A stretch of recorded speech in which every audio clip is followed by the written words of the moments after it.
First off, I want to thank all the students and the fans for coming out. It was great to have a large homecoming crowd, and we played a really talented football team. Ole Miss is, they are what everyone thinks they are. I thought our guys played really hard, but Ole Miss is well coached. They have a lot of resources, and they've used those resources very well to put together a top 5 team. I thought our guys played really hard, but we're not good enough to blow a coverage or have a personal foul. This team all year is going to have a very, very small margin of error, and when you play a team as talented as that, you got to play almost perfect and hope that they're off. I don't think they played perfect, but they weren't off, and it is what it is. So. Dave, not to ask the moral victories question, but are there positives to take after the game got away from you in the first quarter? Well, we had a stretch there that we played decent defense, and that was good. And if we don't turn the ball over, they're averaging 62 points a game. But right now that football team is at a different level than we are.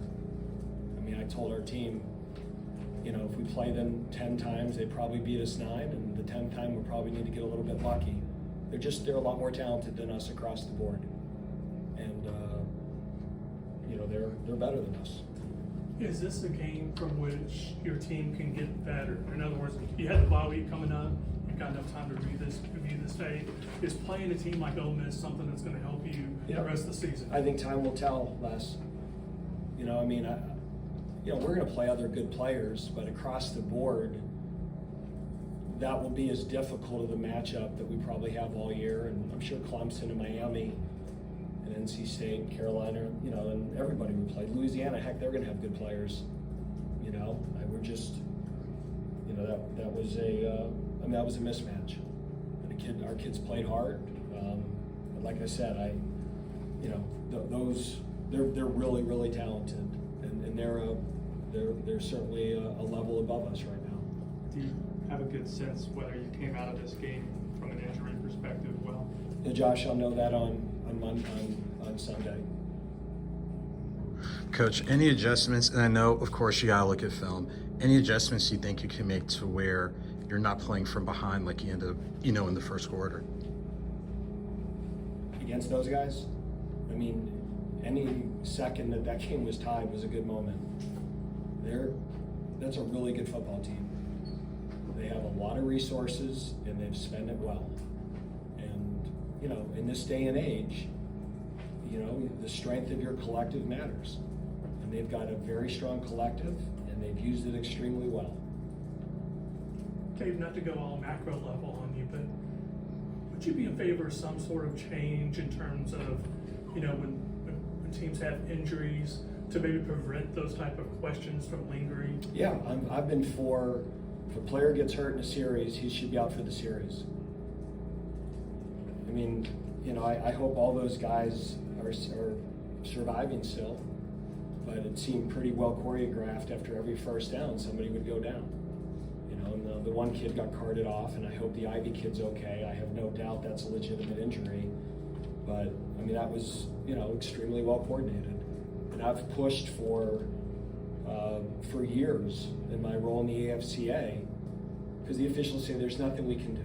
In some of those cases, guys were clearly flopping. And I'm sure the SEC isn't going to address it because it's against an ACC team. And I've always been in favor of, if a guy gets hurt in a drive, he should be out for the entire series. And I think that would eliminate that. Was it last season? Was it last season that was supposed to be emphasized to be taken out of the game? Or was that 2 seasons ago? There's no way of enforcing it, Connor. Just the kid had a cramp. The kid twisted his ankle. And if that's the case, then they should take the series off. So, that's, again, there's no way of stopping it, and it rewards people who, you're not supposed to do that. There's supposed to be penalties for it. I don't think there's ever been a penalty enforced for it. And again, it's extremely well choreographed, and there's no penalty for it, so why not do it? It was every first down. So, but again, I mean, I'm sure some of them were legitimate, but who the hell knows? Do you think the bye comes at a good time for you? Tell you in 2 weeks, Josh. So, I mean, right now, we just got our ass kicked for 3.5 hours, so that was an ass whipping. It's a good football team, and we just got to get our guys back, and we've got a lot of games ahead of us.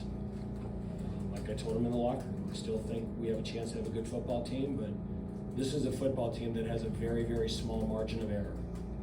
And when we blow a coverage, in 21 we could recover from that. This team is going to have to play really, really good football to not have those things happen. What is the schedule now since you have a bye week? Is it normal tomorrow the film? No, Take extra days off? I'm going to give the staff and the players tomorrow off, and we'll watch the film individually as coaches tomorrow. We'll come in Monday, break it down, meet as a staff, figure out what we have to do, and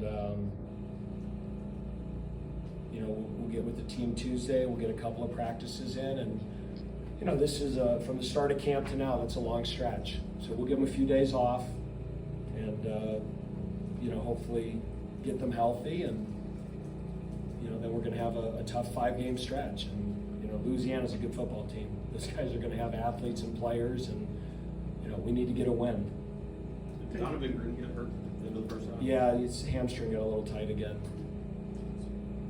How good was it to get Ty Clark back in the game and has a positive reps after his fumble earlier? Yeah, I mean, he's a good player, and he has to learn, and he's got to play through that. But that penalty, was costly. And again, whether it's 40 or 33, it's still a loss. But you get the 40, it sure sounds a lot uglier. Thanks, guys. All right. Thank you. Thanks. Thanks, Dave.